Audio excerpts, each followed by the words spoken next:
Good Wednesday afternoon to you. It's 4 o'clock. Time for Sports4CLE. Thanks for joining us and happy NFL New Year. The league year officially begins at 4 o'clock today, so a few seconds ago.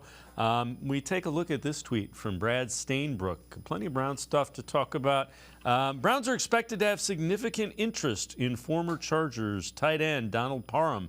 Potential red zone target for Deshaun Watson, 479 career receiving yards, 7 touchdowns. Patriots also expected to be in the mix for what would be a tight end 2 behind David Njoku. Let's welcome in Tim Bielik from the Plain Dealer as well as cleveland.com. Tim, makes sense. Red zone targets, something the Browns definitely will be looking for. Yeah, and I mean, we saw Darnold Parham have plenty of flashes in Los Angeles with the Chargers. Certainly, you know, he's got some ability to make things happen. Even just looking at his stats, 7 touchdown catches the last 3 seasons. Not a lot of career catches, just 40 of them for 479 yards. I'm looking at it. Not a big play tight end, but you know, you're not looking necessarily for a big play tight end in this case. You're looking for a number 2. And what we've seen of Harrison Bryan is, you know, he's been kind of relatively the same player throughout his time with the Browns. Looking at his stats right now, every season he's had receiving yardage in the 230s. It's been very consistent. You can say that, but I think still for a young player in the draft, you're hoping for progression. It really hasn't happened. So, I mean, it makes sense why they'd be kind of looking at a veteran trying to upgrade that position. And if they do, we'll see kind of what the price is, whether the Browns get him or, like it says in that tweet, if he goes to New England. Another guy that the Browns are talking to, former Browns linebacker Mack Wilson, guy that they traded to the Patriots in that Chase Winovich deal. He's also talking with the Texans and the Patriots. Per a league source, 36 tackles, sack and a half last year, 199 career tackles, 7 for loss.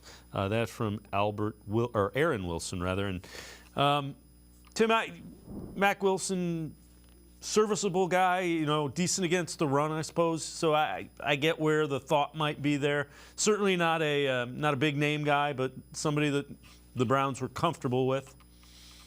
No, you're probably looking at him more as like a rotational guy, maybe a guy who, you know, if they bring him in, can kind of be insurance in case Sione Takitaki has to have limited snaps coming off his injury from the end of last season. Of course, the Browns brought Takitaki back up a 1-year deal, but, you know, looking at Wilson's PFF grade is not exactly spectacular. 47.1 overall grade, 44.9 against coverage. You know, so, I mean, kind of backup numbers, but I mean, again, he was a former 5th-round pick of the Browns. You would feel like I feel like the Browns would probably know Mack Wilson as well as anybody, so it'd be interesting if they bring it back, even as just kind of a special teams piece. And we know with Bubba Ventrone taking over as a special teams coordinator, it'd be interesting to see what kind of emphasis he has in, you know, trying to get guys in for kickoff coverage and things like that. And if they can bring Wilson in as a guy who could possibly fill one of those spots. It would also be interesting to see, you know, a different system with Jim Schwartz. You know, it's not the Joe Woods system that Mack Wilson played in before. One guy that will not be coming back to the Browns, defensive tackle Taven Bryan. This just happened fairly recently, 5 minutes before we hit the air. 1-year deal, $4.5 million for the Indianapolis Colts. There was some thought Browns might be interested in bringing Bryant back in tandem with Tomlinson and the like. But again, I don't know about you. I still feel like the Browns need another free agent veteran. Doesn't have to be a high-priced one. They need a guy that can be productive as a defensive tackle, a veteran who has done it. Yeah, and of course, we just saw Sheldon Rankins go off the board a little bit ago. He's going to Houston, so still plenty of guys I like out there. You know, Matt Ioannidis is a guy that I think has been talked about a bunch. You know, that a guy that I like is kind of a 2 or 3 defensive tackle. Ashawn Robinson from the Rams and the Lions, certainly capable as a run stopper. Poona Ford from the Seahawks is a popular name, I think, among Browns fans out there. So there's some interesting options out there. So I guess it's not surprising to see Bryan kind of go, because the way I would see it is like maybe they sign another guy and then see if you can kind of have a rotation with your drafted guys like Perion Winfrey if he's ready to take the jump up, or if Tommy Togiai or Jordan Elliott, if you can get something out of them, or if they draft another guy or even sign another veteran. I'm imagining it's going to still very fluid at that position. So we'll kind of see where all that goes. All right, so let's take a look. Deshaun Watson. We take a look, getting ready. Important season for the Browns and Deshaun Watson. And again, Deshaun Watson putting in the work, getting ready, trying to knock off all that rust and get back to the elite quarterback. And you see the work that Watson putting in with the agility and the weights. And Tim, for me, the key is going to be for the Browns. Can Deshaun Watson get back to one of that 5-6 best quarterbacks in the NFL? If he can, it's going to be a pretty good year. Yeah, I mean, they're going to need him to. So we'll kind of see where that goes. Obviously, it's good for Browns fans to see that he's putting the work in. There's no question, I think, about Deshaun Watson's work ethic. I don't think that's ever been kind of a question. I think what we saw at the end of last season, again, knocking off almost 2 years of rust, working with a brand new offense, the Browns kind of changing philosophically who they are right in the middle of the season when guys played one way for 11 games and now have to go to something else for the final 6 games of the season. So you would have to imagine, now that Deshaun Watson has played 6 games with most of these guys, he kind of he's more understanding of, what Kevin Stefanski wants in his offense, how to play with certain guys. And there could certainly still be some more shuffling of that offense, especially if they want to get some help. The receiver, which we've talked about before, is needing some speed at the position. Yeah, and to me, that's kind of one of the things they need to do. If you're going to go out and get a really good quarterback, you got to give them the weapons. So let's take a look. A couple of free agent options that might be intriguing to the Browns. This from Jack Duffin of the Orange and Brown Report. Marquise Goodwin, and again, we're looking kind of value. Goodwin, $1.5 million. Doesn't have the elite speed, but he is a threat horizontally and vertically. T.Y. Hilton, again, he was productive after the Cowboys brought him in. Probably only going to sign a one-year deal, won't be very much. Trent Sherfield is another guy that is really intriguing and a little bit younger, but again, still gives you that run after the catch guy. Of those 3, which do you like? I think of those 3, I would go Sherfield because, simply he's the youngest guy. You look at T.Y. Hilton, he's 33. Marquise Goodwin is 32. Trent Sherfield, 27, and he just turned 27 back on February 26. I'm looking at his Pro Reference page. So happy belated birthday, of course, to Trent Sherfield. But, he's when he's gotten a chance, he's performed fairly well. Last season with the Dolphins, certainly got his most work, 30 catches, 417 yards, 2 touchdowns, a career-long reception of 75 yards. And that's the kind of thing I think the Browns missed last year. They didn't really have those big passing plays, those big over-the-top plays, a guy who could stretch the defense. And Sherfield, he may not have the most productivity, but he seems like an option if you're looking for a cheaper veteran who's a guy who could stretch the field and maybe work some things underneath. So that would kind of be my pick. If I couldn't get him of those 2, I'd probably go Goodwin just because I think he's been a little more productive lately. And I feel like, I'm not as concerned with him kind of, diminishing a little bit. Hilton, I feel like, he obviously got some work at the end of the season with the Cowboys, but he's getting up there in age. Goodwin, I feel like maybe has at least 1 or 2 more solid years in him. All right, some news about a former Browns quarterback, Baker Mayfield, agreed to a one-year deal, $8.5 million with the Tampa Bay Buccaneers. He'll be brought in. He'll compete with Kyle Trask, among others. So Mayfield, it looks like, is going to get a chance to go in and be a starting quarterback. So, good for Baker Mayfield. Yeah, good for Baker. And we saw, obviously, he won the job in Carolina. And, when he went to the Rams last season, he definitely showed a lot of former number 1 pick flashes. I think, Sean McVay, I think, deserves a little bit of credit for kind of boosting Baker Mayfield's value up a little bit at the end of the season, working with him and, giving Mayfield an opportunity to compete for a starting job again. But I think this is kind of where we might be with Baker Mayfield for the next couple of seasons. As a guy who may not be a long-term starting quarterback. Maybe he's kind of a stopgap for the Buccaneers, who, especially with Tom Brady retiring, you got to figure out who's going to lead the team the rest of the way. Is it going to be Mayfield, or is it going to be Kyle Trask, who was a second-round pick of them a few years ago, and we really haven't seen any of him because obviously, been behind Tom Brady for his entire career, so we have seen very little of Kyle Trask. We know nothing of what exactly he is as an NFL quarterback. But yeah, I mean, it's a good opportunity for him, a good chance to get some competition, and I mean, just based on pure starting experience, Mayfield to me right now would probably be the favorite to get that job. Another former Browns quarterback, Jacoby Brissett, signing a one-year deal per league sources with the Washington Commanders. So it'll be interesting to see if Brissett can land that gig for Ron Rivera. Tyler Heineke signed elsewhere, so it'll be interesting to see how that shakes out. But Jacoby Brissett will not be back. He will head to Washington to play for the Commanders.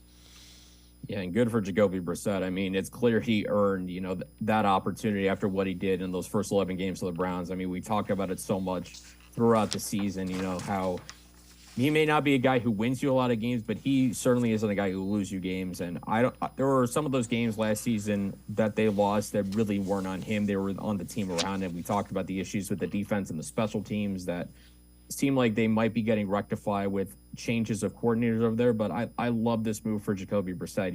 We saw with Washington, it looks like they're going to go with Sam Howell, the former 5th-round pick out of North Carolina.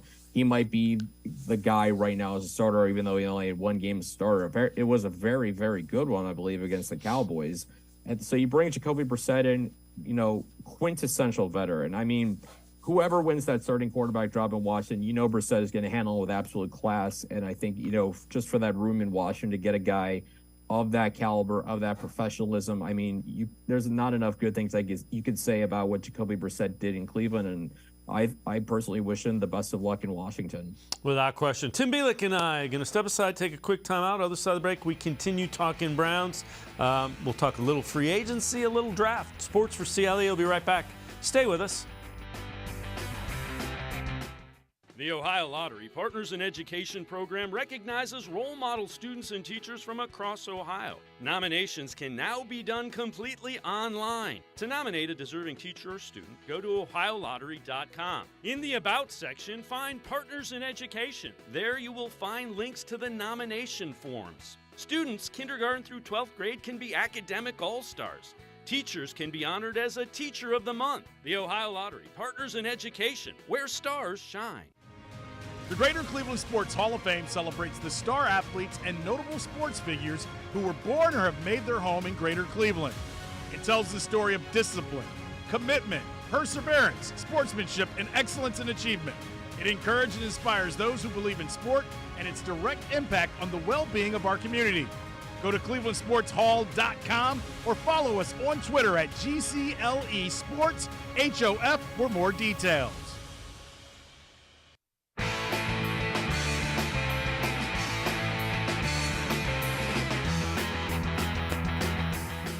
We continue talking Browns with Tim Bielik from the Plain Dealer as well as cleveland.com. So, Tim, do you think Andrew Berry is done in free agency yet? What positions do you think he addresses? And at those positions, who do you like? I'd be surprised if he was done. We know how active he can be, and we saw him really only make those two big moves, bringing in Dalvin Tomlinson, bringing in Obo Okoronkwo as an edge rusher. Okoronkwo, I think, could certainly be a starter. He obviously played his best when he was a starter. Tomlinson, for sure, is a starter, probably your number one defensive tackle. I think it would be smart for the Browns to kind of continue to address the defensive line, maybe bring in another veteran defensive tackle. I mentioned Poona Ford. I mentioned Ashawn Robinson. Either one of those guys, I think, would be great fits there. And the one position that they really haven't addressed, because we really haven't seen many of these guys go off the board, is wide receiver. I mean, the biggest name at receiver we've seen get signed is Juju Smith-Schuster going to the Patriots, 3 years, $33 million. So plenty of guys still available. I don't know if they'd be able to afford guys like DJ Chark or Mecole Hardman, who I think fit the speed ingredient that's missing a receiver for the Browns. Maybe if one of them takes less money to come to Cleveland, I think it'd be an amazing fit alongside Deshaun Watson and get a field stretcher that he didn't have last season and is clear he kind of needs in this offense. They want to trade for one. Brandon Cooks has been a name that everybody's talked about before. I know Mary Kay Cabot wrote a column about why the Browns should try to trade for Elijah Moore, and I couldn't agree with her more. You remember way back to the 2021 draft, I thought, in my final mock draft, I had the Browns taking Elijah Moore all the way up at pick number 26. They took Greg Newsome at 26. That obviously worked out, I'd say, pretty well for the Browns, getting a very good young corner in Newsome. Moore has had some moments in New York, but, didn't quite put up the numbers you would expect. Obviously, you know, playing with Zach Wilson, there's some explanation there because Wilson, I think, is clearly not lived up to the hype of being the number 2 pick in the NFL draft. Maybe if he stays in New York, he build better numbers with Aaron Rodgers once the Jets get him.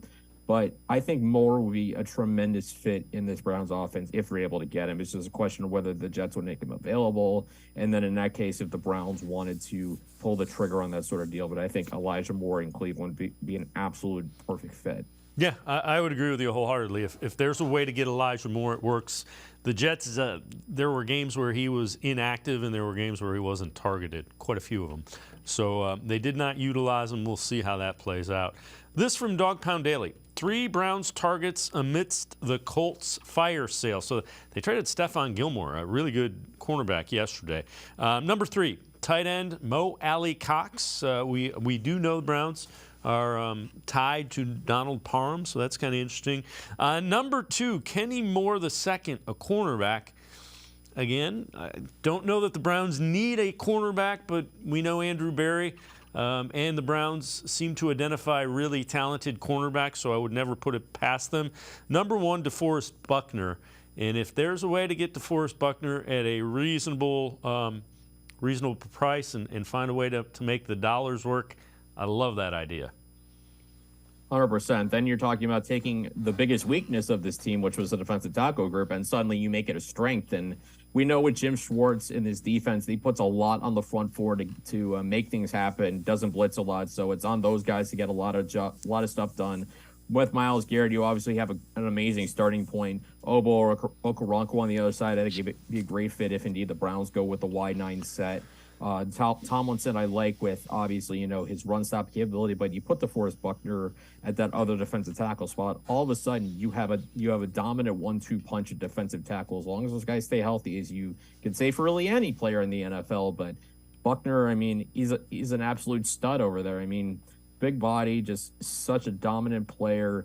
Again, it's just going to depend on compensation. You know, what can happen with his contract, if the Colts are actually willing to move on from DeForest Buckner. But if, like I said with Elijah Moore, if there's a way to get DeForest Buckner, if you're Andrew Berry, it's a reasonable price, go for it, because then all of a sudden you're taking, like I said, you're taking the middle of the defensive line, which was an issue a year ago, and all of a sudden you've made it pretty formidable. And like I said with Jim Schwartz defenses, they thrive when you have great players in the middle. They've got one. Let's just see if they can get another. I know you've written an article about this. So you think the Browns should trade down from 42 in the 2023 NFL Draft. Take us through your thought process, why you think they should do that. Well, they got starters right now at second defensive end and number 1 defensive tackle, probably still looking for a second starter at D tackle. But the way I kind of look at it is I'm looking at this draft class, and I think there's pretty good depth from the 40s into the 80s. Now, that's good in one hand because the Browns have the 42nd pick right now, but that's kind of bad in the sense that they only have 1 pick in that cluster and only 2 picks total in the top 100. They have 6 picks on day 3. Obviously, we know they don't have any first-round picks this year or next year because of the Deshaun Watson trade. So the proposal I had, the thought I had was not necessarily trading down to add picks, but what you do is kind of, I'm going to make up a term for this, and I'm going to call it a sandwich trade, where you say you take like 42 and 116. Those are the Browns' 2 picks in the 111 in the 4th round. So 42 and 111, and you take them with a team that has picks kind of in between there, say the Chargers, who have picks 54 and 85, if you want to swing a deal to kind of sandwich yourself in the middle. Yeah, you're costing yourself some top end, but then you're turning a 4th into a 3rd. It's kind of what the inverse of what the Browns did with the JOK trade 2 years ago, if you remember. They had picks 59 and 89 and traded them to Carolina and got back picks 52 and 113. So they didn't lose picks. They just pushed one up and then pushed another further back, so they kind of created more range in between those picks.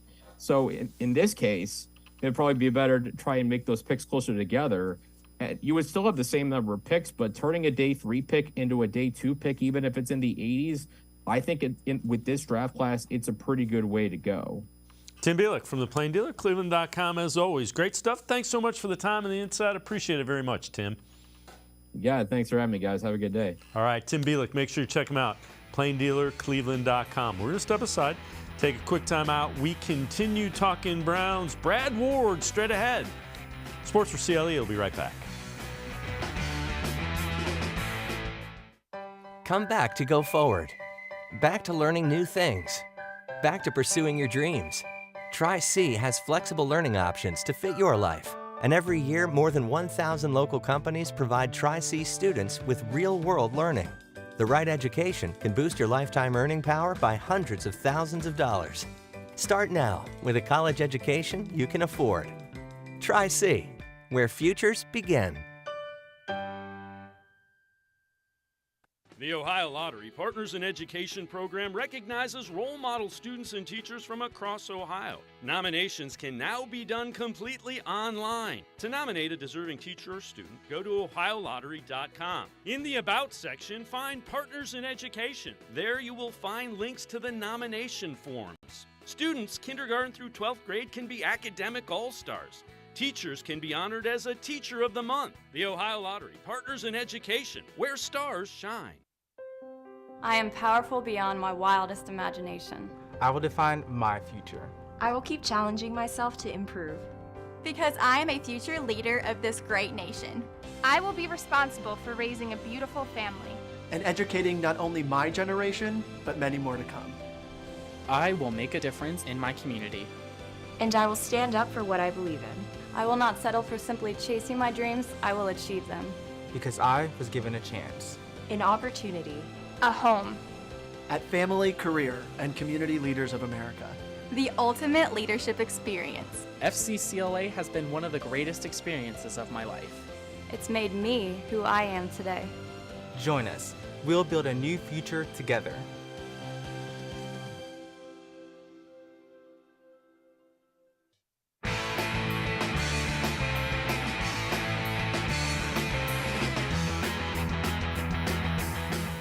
We continue talking Browns here on Sports for CLE. This is the 2023 Improvement Index through the 14th.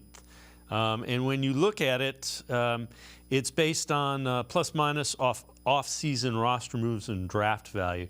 And when you look at it, the Browns are 10th. So getting value is what that indicates. You see the teams with the most cap space, the Texans and the Chicago Bears, way out ahead. You want to be further to the right than the middle. Let's welcome in Brad Ward from the Orange and Brown Report. And Brad, so far, the Browns have addressed areas of need and have not gotten crazy with the dollar figures they've spent. No, it's been really good so far. And what's interesting about that, it's kind of the war meter, right? Since the improvement there is that on day one, they were way to the left just because of Jacoby Brissett. So, like, his number had them way off to the left. So they've actually, came back from that negative number and then now into the positive with the moves that they've made. So it's not just the move to the right that they had to overcome, but they had to overcome about 2 points in the negative because of Brissett leaving the roster, who we just saw today signed with the Commanders, which is good for him, and we wish him well. Obviously, he's played commendably here in Cleveland. So, this is from the Bleacher Report. Underrated NFL free agent contracts that will pay off next season, and they go with one of the Browns guys. Okunwankwo, 3 years, $22 million, perfectly reasonable rate for a player who turns 28 this offseason, had a career-high 44 tackles, 5 sacks last year, along with the league's third highest pressure rate per next-gen stats. Okunwankwo's production, they think, could sharply rise in a complementary role alongside Myles Garrett and Dalvin Tomlinson. That's the thing that kind of is intriguing. This is an ascending edge rusher that you didn't have to go out and spend $25 million or $20 million for.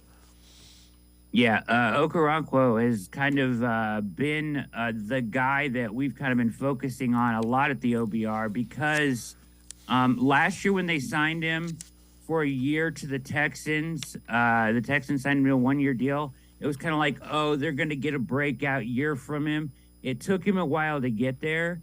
But he showed signs, as you could see, as you were reading off his stats there, his pressure rate and his tackles and stuff.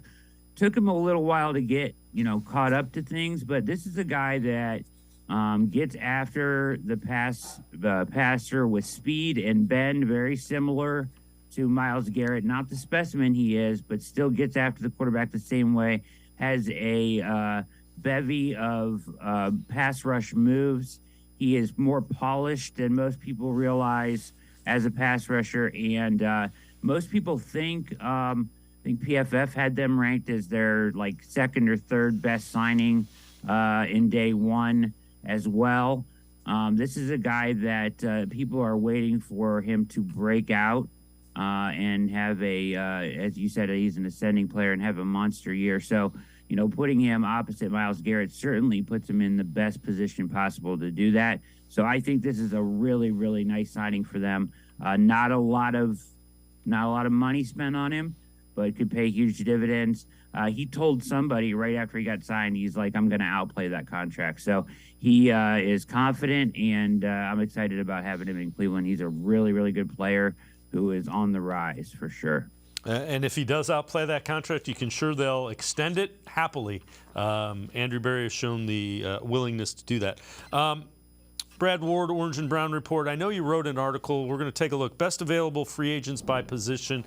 We're going to go defensive tackle now. This was written before Sheldon Rankins signed a $10.5 million one-year deal with the Texans. But you still have Cox, Ioannidis, Morgan Fox, Poona Ford, Greg Gaines. Bryant signed a deal, so he's off the board as well, and Ashawn Robinson. Of those tackles, Cox kind of jumps out at you just because of the history with Jim Schwartz. Who do you like on that list as far as fit for the Browns? I actually like Ashawn Robinson a lot, who is a guy who played really well earlier in his career, had some injury troubles, but has shown that he can get over that. I think that if they are going to look for, they ended up spending, a pretty penny on Tomlinson, not as much as, the $20 million guys, right? Draymond Jones and Hargrave, but they certainly spent, I think it's like around 14 or 15 APY on him. So I think that Ashawn Robinson would be a nice complementary piece up there. I think Fletcher Cox makes some sense. Certainly, with the history with, as you mentioned, with Schwartz. So there's a number of guys. Matt Ioannidis is a very intriguing player who can get after the passer. So, Tomlinson does both, right? Like he can play the shade, he can play the three-tech, and he can stop the run, and he can get after the quarterback. But he's more of a run stuffer than anything. So if you're looking for somebody that can get after the quarterback up the middle, which is always their primary focus, right? I think Ashawn Robinson fits that profile. I think Cox fits that profile, and I think Ioannidis is also a good choice. But if you're looking to spend less there, I think Robinson would be a really good value.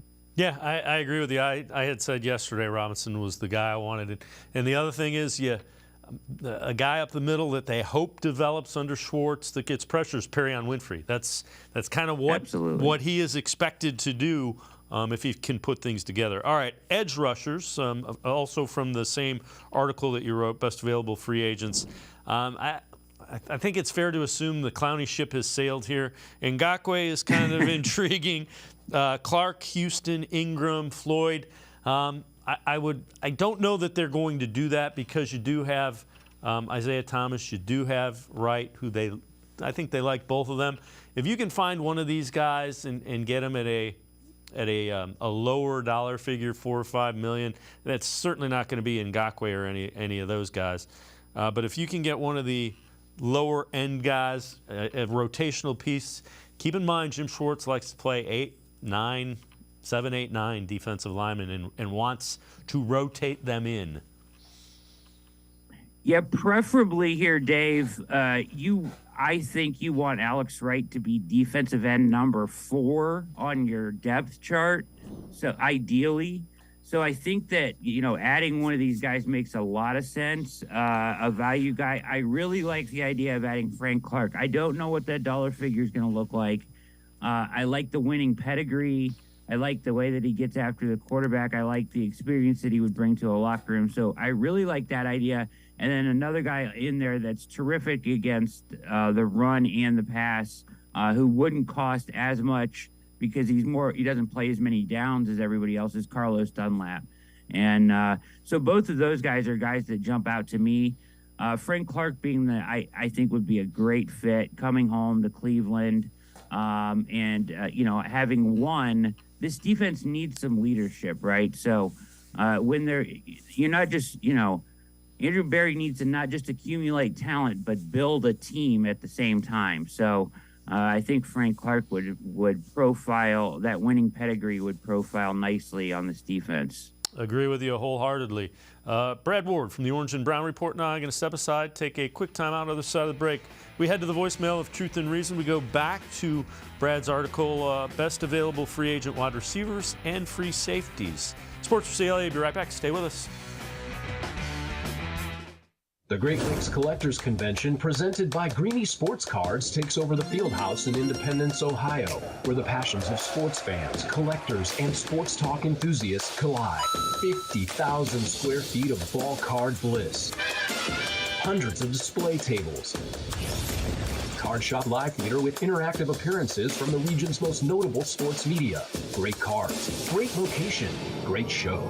Tickets on sale now at greenysportscards.com.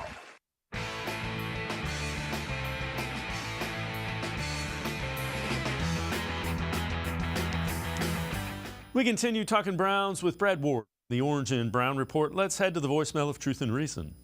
I got a perfect scenario here. Trade Denzel Ward to the Commanders for Deron Kane and whatever supplemental stuff that they might need, a couple of, maybe a fifth and a sixth round in addition to Denzel. They get what they need, we get what we need. Steve from Fort Lauderdale. Thank you. Appreciate all the voicemails. Brad, I don't think either team would do that. They just paid Payne the $90 million because they want to keep him. It's intriguing because those are two positions of that you pay high defensive talent. I just don't see that one happening. Yeah, I don't think you want to, you kind of want to spread out your allocation of funds. So I don't think you want to go from, the worst defensive tackle room in history, right, to the most expensive one in history in one offseason. I don't think that's ideal. So I would say that, they're already giving 14 or 15 to Tomlinson. So if you bring in Payne, who's going to be on a $20+ million contract, that would be a lot of money up the middle right there. So I think I would lean away from that move, but surely like the creativity and the idea. Yeah, and the other thing is Denzel Ward, I think you're going to be a little bit more impressed when Jim Schwartz is the defensive coordinator. So they're going to play some man coverage. They're going to play to his strengths. That wasn't always the case, and we'll kind of leave it at that. We're going to go back to your article on the best available free agents. We're going to take a look at wide receivers. I think they need to add a veteran free agent wide receiver or a veteran wide receiver. Give Deshaun Watson another weapon. Juju Smith-Schuster has signed 3-year, $33 million contract with the Patriots, so he's off the board. Beckham, I'm not sure that's likely. DJ Chark's intriguing. I like Campbell. I like Hardman of those two. Who do you like for the Browns? I'm with you. I'm very much intrigued by Campbell. I wish they could get him on a 1-year deal, kind of prove it deal, right? He hasn't. He was healthy for one season, right, and did 600 yards, but was productive and did well. Hardman's coming off of a surgery, but he gives you the speed that you need. He's going to be a little more expensive. I think he's probably going to want around $10 million a year, but still very intriguing. And the other guys that interest me there are Shark and even Slayton a little bit is intriguing. So I think any of those guys that can stretch the field for you and vertically and horizontally, that can work in the jet sweep game and work to change the way that defenses have to defend you because they can blow past you and stress you down the field. those guys will change, open up a lot of things underneath for Cooper and Donovan Peoples-Jones and this offense in general. So they certainly need to add wide receiver, Dave. I'm all for adding a veteran, whether it be trade, in free agency, and drafting one, because you do have to have a succession plan in place.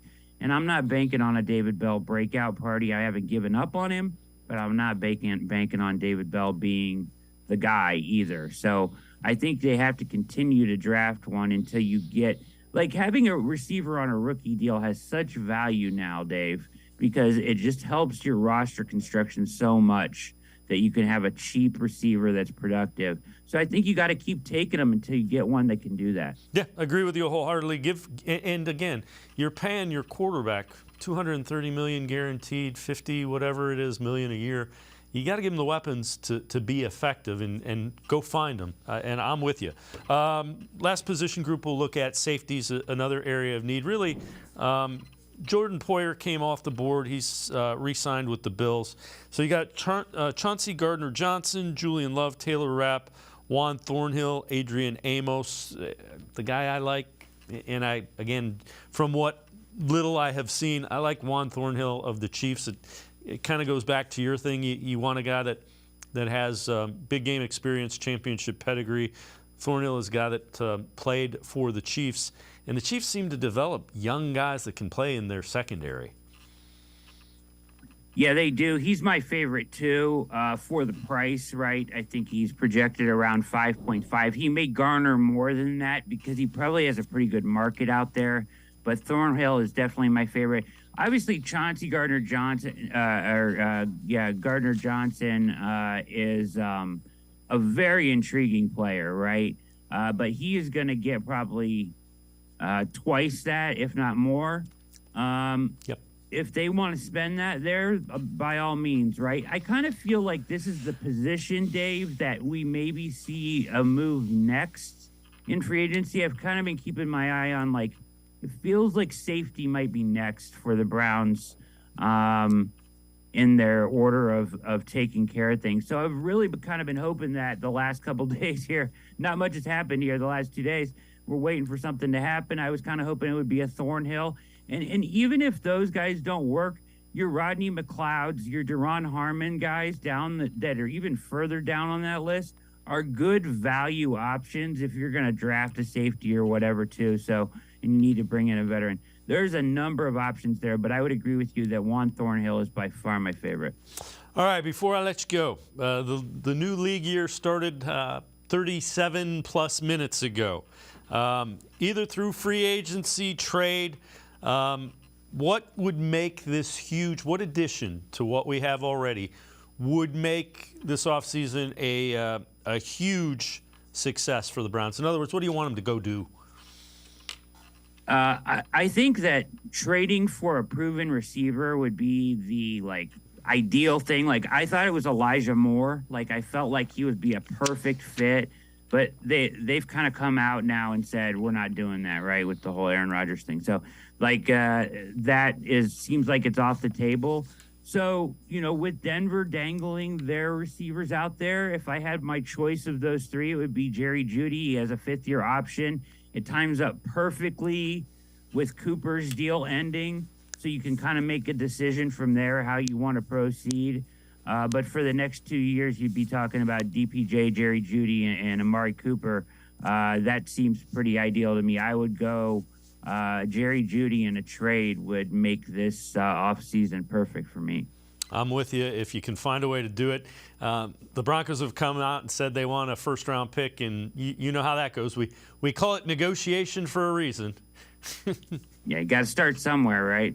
Yeah, start high because nobody's going to say, well, you want a fourth-round pick? Let me give you a first. That's not the way things work. Brad Ward, as always, great stuff. Appreciate the time and the insight. Thanks very much, Brad. You are the best, Dave. Thanks for having me. All right, Brad Ward, make sure you check him out. Orange and Brown Report, really good Browns coverage. And Brad with a lot of insight on that free agent market with that article. So go take a look at that on the Orange and Brown Report. We're going to turn our attention to the Cavaliers. Sam Amico from hoopswire.com. Straight ahead, we're talking Cavs getting ready to face the Philadelphia 76ers tonight. Sports4CLE will be right back. Come back to go forward. Back to learning new things. Back to pursuing your dreams. Tri-C has flexible learning options to fit your life. And every year, more than 1,000 local companies provide Tri-C students with real-world learning. The right education can boost your lifetime earning power by hundreds of thousands of dollars. Start now with a college education you can afford. Tri-C, where futures begin.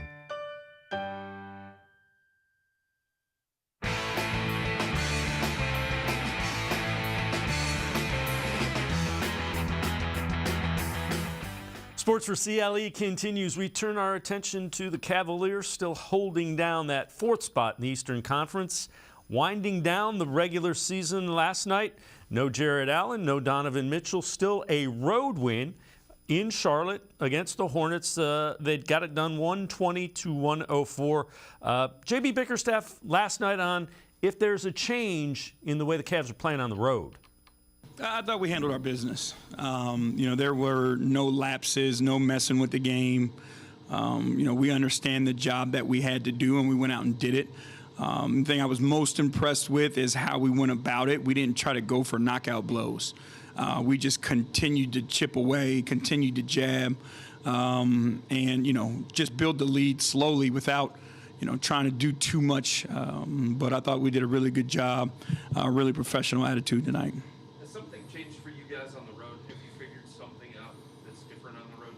I think we've made more shots. I don't think much has changed. We've been in basketball games on the road all year. You go back and check out our shooting percentages. They haven't been what we're accustomed to. But we've played, I think we've played the same way. We've played selfless. We've been competitive. The ball just hasn't gone in for us as often as we would like. Let's welcome in Sam Amico from hoopswire.com. Sam, is there something to that? Just, sometimes you just don't make shots. Yeah, especially on the road in the NBA, that's usually where it impacts you the most is your shooting in opposing arenas. It's, if you're not familiar with that arena, it can kind of throw off, everything, your comfort levels. And when your comfort levels are impacted, your shooting's impacted.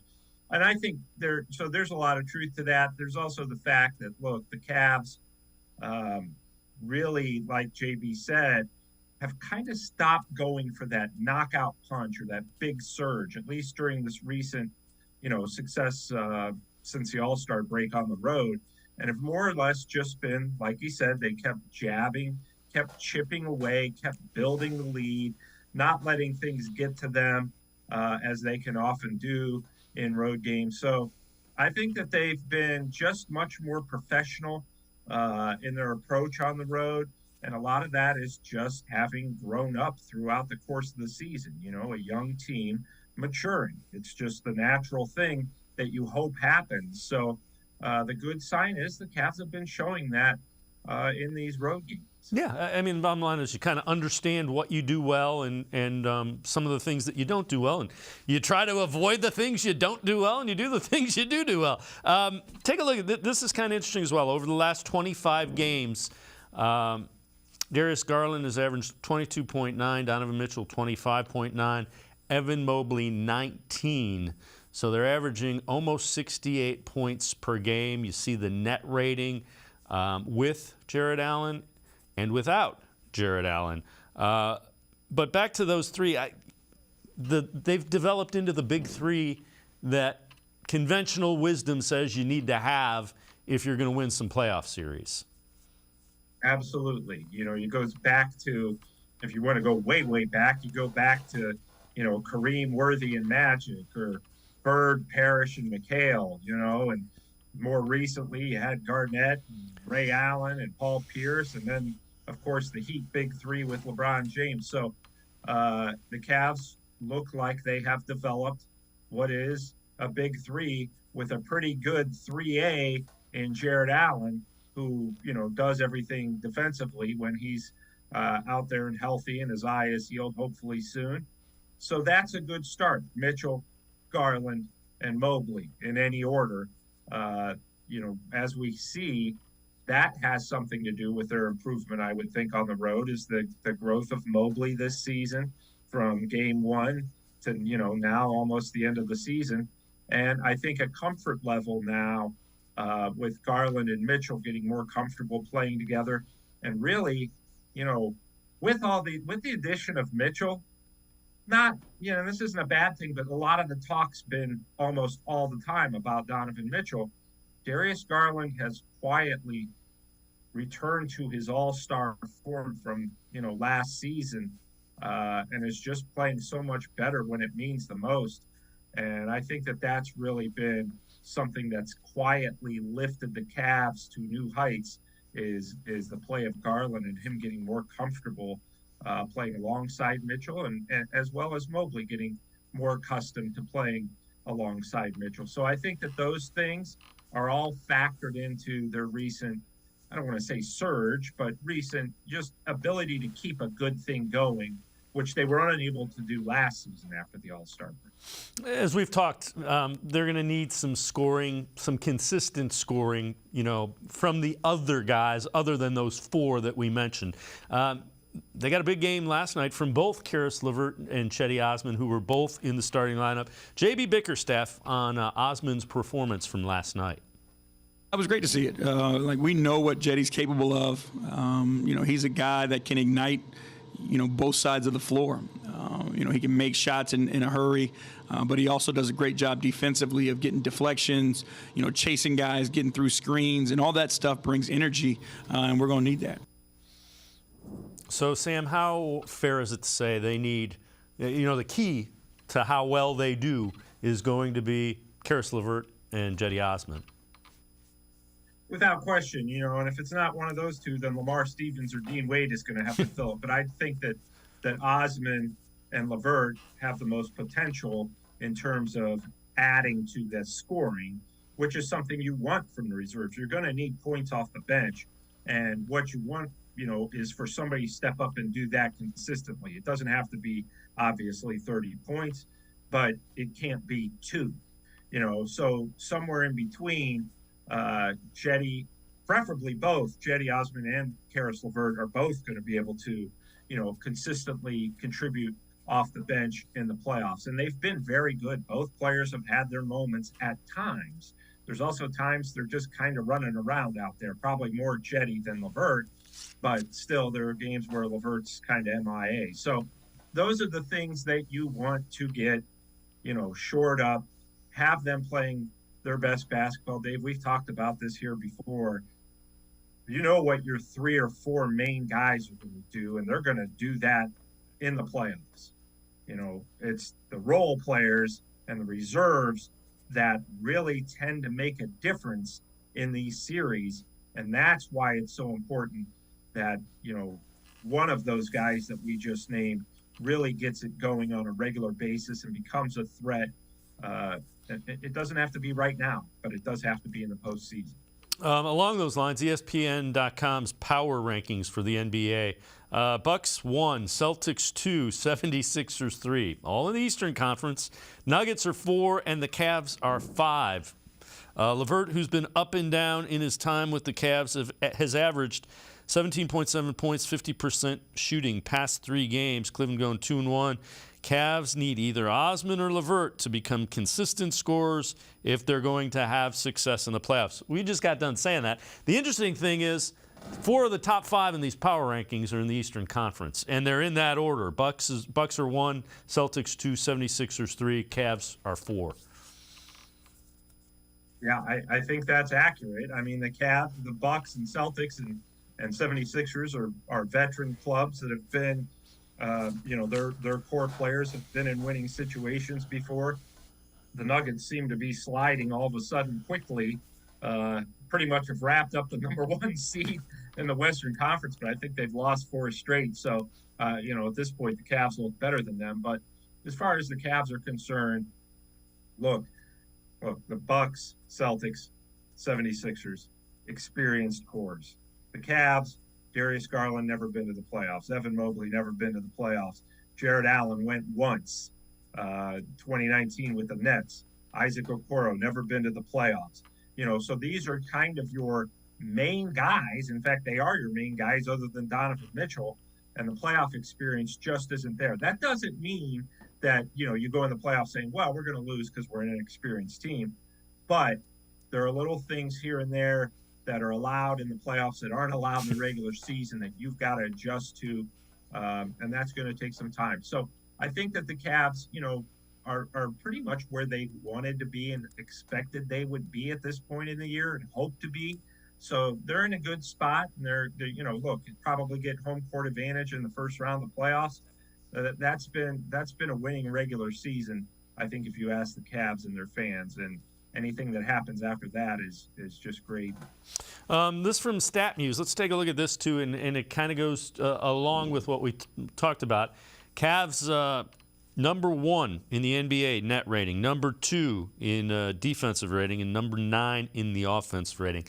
Those are all metrics that, the net rating and the defensive rating, if you're that high up, you're usually a team that's going to do well in the playoffs. You're giving yourself a real chance there, especially with that defensive number being second in the NBA. And we all know what they say about defense. It not only wins games, but maybe even championships. And, the Cavs aren't expecting that this year, but they are putting a mindset and a mentality and, defense kind of, if we continue to play this type of defense, we're going to be able to hang and maybe even beat these more experienced favored teams that we just named. So that's all very impressive, especially when you talk about J.B. Bickerstaff having to implement Donovan Mitchell and, such a dynamic player on a team that was already pretty good last season, probably would have gone to the playoffs last season had it not been for some injuries after the All-Star break. So this has been, a great season again, at the absolute very least, to build off and make you think that, return to the finals and a first trip to the finals ever without LeBron James could be on the horizon at some point soon. Sam Amico from Hoopswire.com and I are going to step aside, take a quick time out. We continue talking Cavs. We'll head to the voicemail of Truth and Reason and take a look at the final 11 games of the Cavs. Sports4CLE will be right back. Stay with us. The Great Lakes Collectors Convention, presented by Greenie Sports Cards, takes over the Fieldhouse in Independence, Ohio, where the passions of sports fans, collectors, and sports talk enthusiasts collide. 50,000 square feet of ball card bliss. Hundreds of display tables. Card Shop Live Theater with interactive appearances from the region's most notable sports media. Great cards, great location, great show. Tickets on sale now at GreenieSportsCards.com.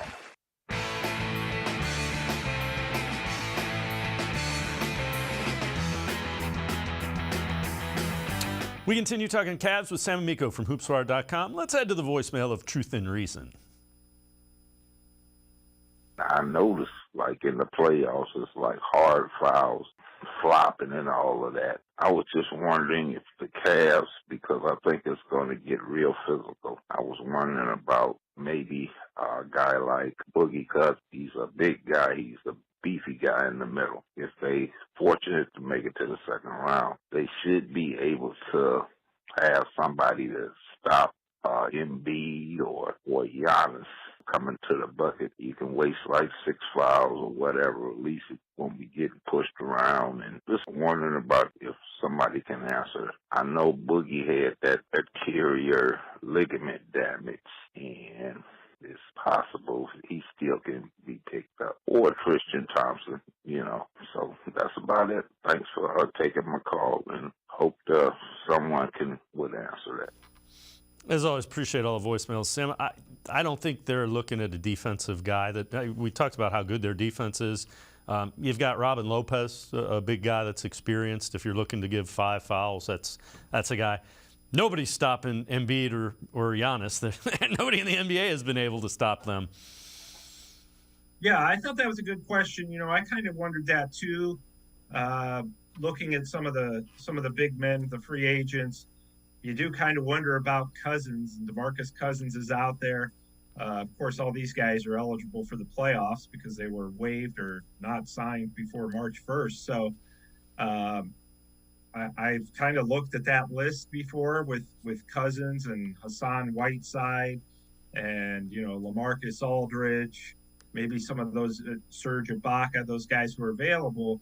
But I also think that the Cavs probably aren't going to go in that direction because, like you said, you hope that Jared Allen can play, the whole playoffs. And he's day-to-day right now with his eye injury, so it's nothing that's viewed as long-term. And if he's playing in the playoffs, he's probably going to play, 35 minutes plus. That leaves maybe about 7, 8, 10 minutes for somebody else. They feel confident clearly that Lopez can fill those minutes in terms of, like you said, Dave, delivering some fouls if need be, kind of being that big body in the paint. So it's a good question, really good question, because I thought that about the Cavs for some time, or maybe they're going to sign, especially after Kevin Love left, are they going to sign another big body?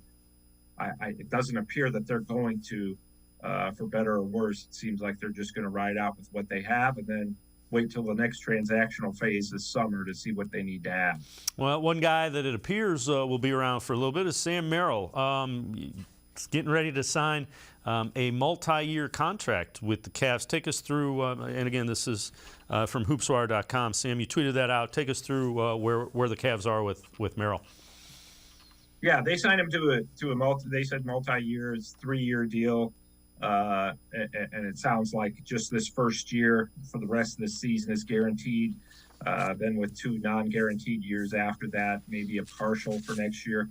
I think they like what they've seen from him, obviously. Really did a nice job shooting the basketball at the G League level, and has some NBA experience. He went to the Bucks. I'm pretty sure he was on that team that won the title, might have a championship ring as a rookie. And he holds the distinction of being the only guy ever drafted with the final pick of the NBA draft and then the first pick of the G League draft. But the Cavs like him because he can shoot the basketball. They like him because he can pass. And this is going to be a nice trial for him, to get a taste of how he fits in this system.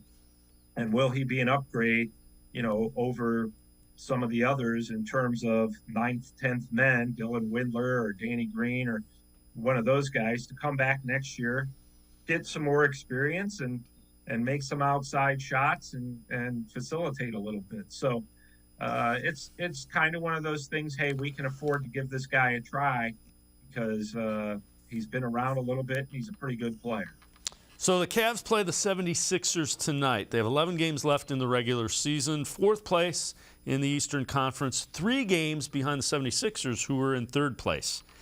How do you think the Cavs approach that, and do you expect the 76ers to come out and try to show the Cavs, you're not quite at our level? That's kind of what they did the last time they met, and they put the Cavs in a big hole early. Do you expect 76ers to try to send that same kind of message?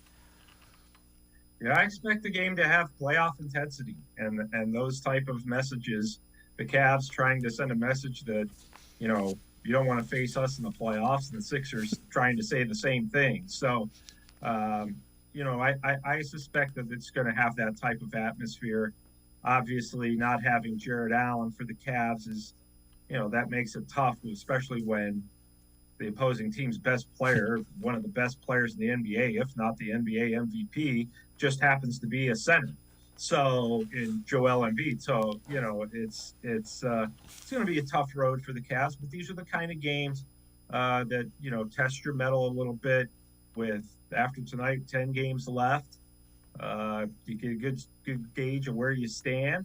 And for the Cavs, you pretty much have to collapse to not get that 4th seed. You're probably not going to catch the Sixers at 3. The Cavs are all but locked in at 4 unless something were to go really bad. So that's the good news. So these games can all serve as warm-ups toward the playoffs, especially a game against a team that's right, one spot ahead of you in the Eastern Conference.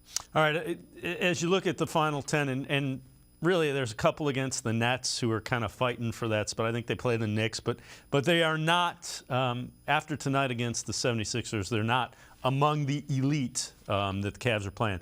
What do you think J.B. Bickerstaff wants to see in these final 10 moving into the playoffs? Frankly, I think he'd like to see, after tonight, these guys get an opportunity to rest and not like taking entire games off, but, go at it intensely, starting 5, top 2 or 3 subs, go at it intensely, play 24, 30 minutes at the most, give ourselves a cushion and a lead against some of these quote unquote inferior opponents or opponents with worse records, and get ourselves the ability and a chance to rest during the game. In other words, hey, we're up 12 in the first half. We can afford to take out all 5 starters, rest them. They'll start the second half, play the first 5 minutes, and then, the Cavs will be comfortably in the lead. Ideally, I think that's what the coach would like. Still want to keep the guys sharp for the playoffs, and that's how you go about it. They get to play a little bit in the games, but you're in a good enough position that you don't have to play them, 30, 35 or more minutes just because you have to win. And I think the more that we go on here, Dave, and the season goes on, you get into those final 6, 5 games of the year, we probably will see some guys sitting out because it's going to be really tough for the Nets or Knicks to get that number 4 spot and for the Cavs to get that 3 spot. So I think that Cavs are feeling comfortable with where they are. Just play intensely when you're playing, and then, get some rest in there right before the playoffs. Sam Amico, as always, great stuff. Appreciate the time and the insight. Thanks very much, Sam. All right, Dave, thanks for having me. We will talk to you soon. Sounds good. Sam Amico, make sure you check out hoopswire.com. All things NBA, really great stuff, including outstanding coverage of the Cavaliers. That's going to do it for this edition of Sports for CLE. We will see you back here tomorrow at 4. Have a great night, everybody. See you tomorrow at 4 on Sports for CLE.